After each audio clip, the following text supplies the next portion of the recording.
My shoes noisily splashed through the mud that would soon be on my white stockings.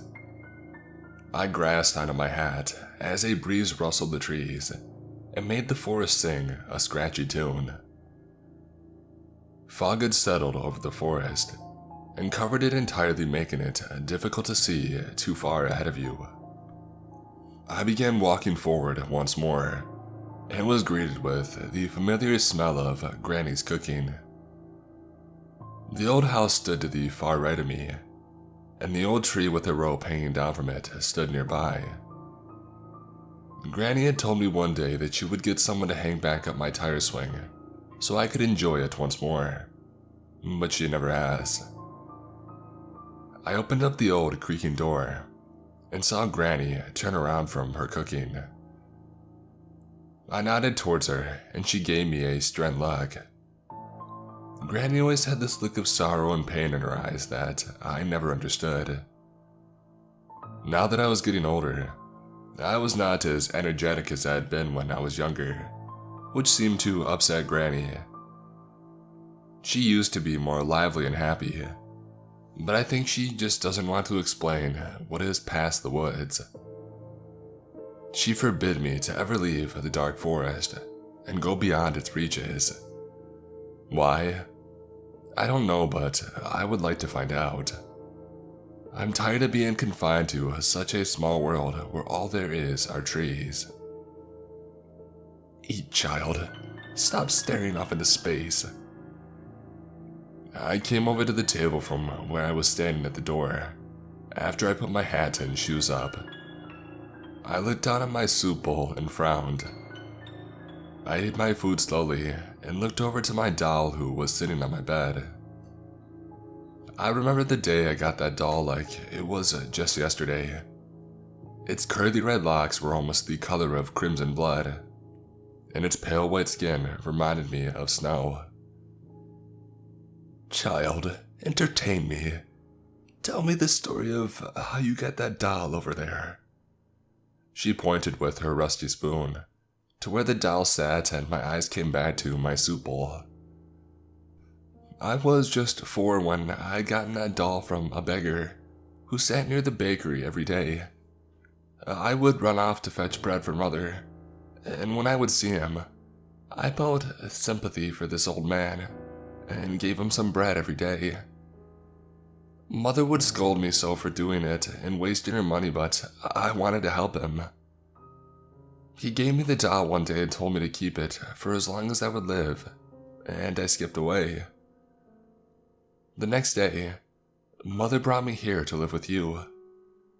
I told her as she slurped up the last of her soup. I stood and took both of our bowls and sat them back on the counter. Night was soon approaching, and tomorrow, I'm going to do it. I'm going to go past the woods, past the darkness and quietness. I had an excuse to go that far too. Tomorrow, I had to go and collect our vegetables. We couldn't grow any in the forest since it was so dark, and no sun ever came through. I slipped into my nightgown and washed my face with the cold water that I had forgotten to replace that day. I splashed my cloth in the bowl and saw my reflection. I looked so much like my mother. I really missed her, and the thought of her made me want to cry. That was my reason to go past the woods, to try and find her. I snuggled up into my pillow as I laid down on my bed. The doll that I had kept all these years now sat on my bedside table. I drifted off to sleep and I dreamt of my younger self. I was quickly awoken from my dream when Granny violently shook me awake. I stood and put my white dress on, shoes, and the hat that I had worn the day before. I slid out the door quickly with my basket in hand, not even bothering to have any breakfast nor say goodbye to Granny. Child, come back as soon as you get those vegetables, Granny had shouted at me. I looked forward at the dark path that I walked on every day, and felt a surge of confidence to go on with my plan. With my basket in hand, I confidently walked through the woods. The noises of the humming trees and the noise of my feet hitting the ground were all blacked out. I reached the end of the path and saw the vegetable garden a few feet away from me. I heard a rustle in the woods behind me, and I quickly spun around to see nothing. I turned back, and now an old man stood in front of me. I sort of gasped out of shock from his sudden appearance, and I dropped my basket. There was something familiar about his eyes, and then he spoke. "Elizabeth, do you still have the doll?" He spoke with kindness, and I immediately remembered his voice. He was the beggar from the past. I pulled him into a tight hug, and I now stood taller than him. "Of course. Why would I ever even think of getting rid of it?" I told him while I still clung to him. I released my grasp on him, and he smiled. He had changed a lot. He now was dressed very dapper, and he looked like he had gained quite the sum of money, no longer a poor beggar. He looked away, and his eyes drifted to the end of the woods. From what I could see, it was very bright and inviting. I wanted to feel the warmth of the sun, and the feeling of grass under my feet once again. The old man noticed me staring off into the outside, and he held out a hand and I gingerly took it. He walked me to the outside of the darkness, and I gasped loudly enough for him to hear my shock. I stood in a rolling field that seemed to stretch on until I could see the old town. I wanted right then to run up and down all those hills to get to the town, and see if anyone remembered me. Maybe I could find Mother again. "Look at this land closely, child. Breathe the air of the fields and take in the view of the town from up here. Isn't it lovely?"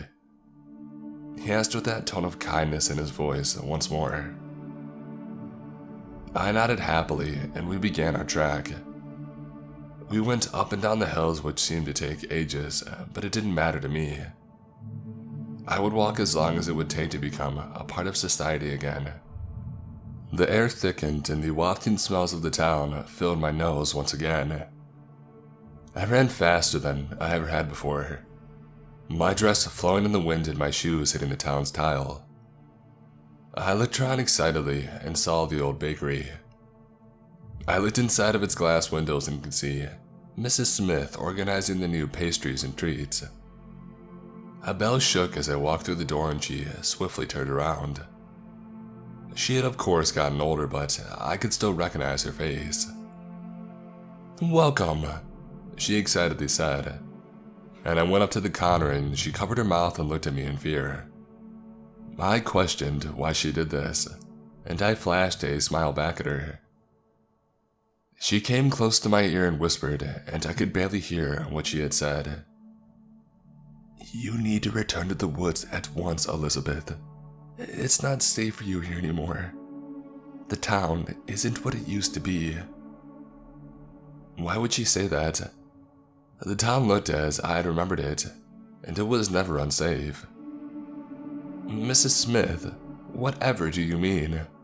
I questioned her, and she looked back at me with that worried face and motioned for me to leave the store. I was upset that she had changed so much from the time that I had been gone.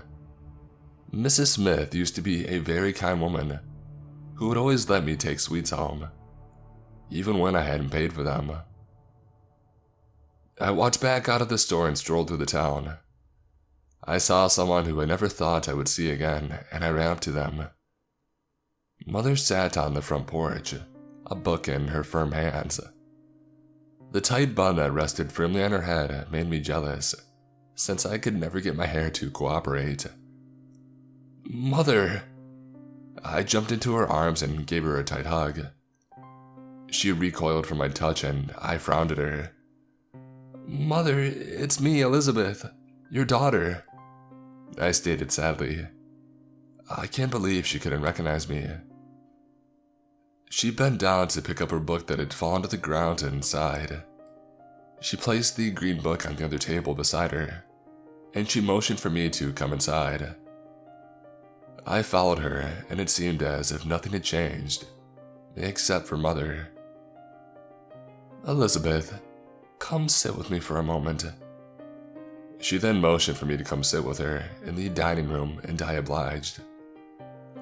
I was happy that Mother had at least remembered me and hadn't forgotten who her own daughter was. Something was off though. Mother didn't seem the same, nor did anyone else in that little town. Mrs. Smith acted delusional, and Mother hadn't been like her old energetic self at all. Little bits and pieces of the town looked run down to now that I think about it. "I don't know why or how you came back, but you need to leave. You don't need to stay here much longer than you have," Mother stated firmly with her hands gripping onto her dress. I gave her a look, trying to see if she would tell me more. Her eyes slowly looked down, and she began to tremble. "Mother, what's gotten into you?" I basically screamed. The chair now rocked back and forth, and Mother continued to shake. I stepped back, trying to save myself as I didn't know what was happening. She looked up at me one more time before her eyes turned a deep shade of red, and blood trickled down her mouth. Blood trickled down her chin and stained her dress as she stared intently into my eyes. She reached out and clawed at my dress. I frantically ran out of the house, stumbling on my way but successfully outrunning her. I took a step into what I thought was going to be sunlight, but it was a dark, red-colored sky. Everything changed. The town was in ruins and people ran towards one another, clawing at one another. I looked in disgust and horror as someone sat on the ground, licking the fresh blood off some poor soul, as if they were a sweet treat. I gagged so loudly, and their neck cracked to life. They came running at me, and I ran away terrified. What the heck was happening? My shoes now stomped in fresh pools of blood while a pack of beasts ran after me. I couldn't have a clue about what was happening in the small town I used to call home, but I knew I couldn't stay here any longer. I finally reached the rolling hills and began to lose my speed. I was terribly tired and my legs had no feeling in them. I suddenly didn't hear the sound of the stampede that was behind me before, and I looked back, questioning what had happened. Right then, I felt a pulse on my heart that was deep and strong. My heart throbbed and I fell to the ground in pain. Warm tears followed as I held onto my soaked dress in pain. What's happening? I tried to call forward in my attempt to get farther from the bees. In my attempt, I felt like something was pulling me back. I looked back in horror as I saw the rich man holding my crimson-haired doll. "Oh, sweetheart, you can't leave now. The show has just begun," he yelled with a tone of excitement in his voice, and I shuddered. "You can only get so far away from the doll." I finally spun all the way around, and it appeared that there was a barrier blocking the beast from coming towards me. One beast, though, wasn't banging and scratching to be let out of the confinements the old man put around the town. He then threw the doll over the wall of confinement, and my body was slowly dragged back towards the beast.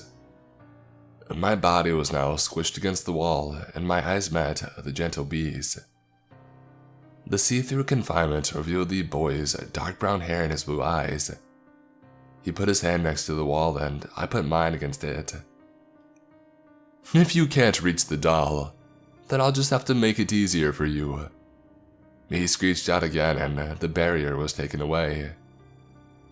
My hand was now intertwined with the boy's, and he ran off quickly towards my doll. The other bees came at me with all their might, but this boy was astonishingly fast, and we were able to grab the doll quickly. I clutched on the boy's back as he carried me out of town, my doll in my hands. Without the doll, the old man was mostly useless, it appeared, and he had turned into a beast. We now ran all the way across the fields of rolling green and we collapsed against the soft grass. "Elizabeth, I knew I would find you again," he whispered to me, and the familiarity of his voice made me feel something warm inside. I now knew this boy to be one of my best friends from my younger childhood, but I still didn't trust him. He was a beast after all, and I had no reason to trust him. "It's okay. I won't hurt you like the others will, Elizabeth." He smiled warmly again, and he pulled me into a tight hug. I embraced the hug. Hearing those reassuring words made me long to have everything back to normal. Just as we were about to part, he sunk his teeth deep into my neck, and I screamed as blood squirted out.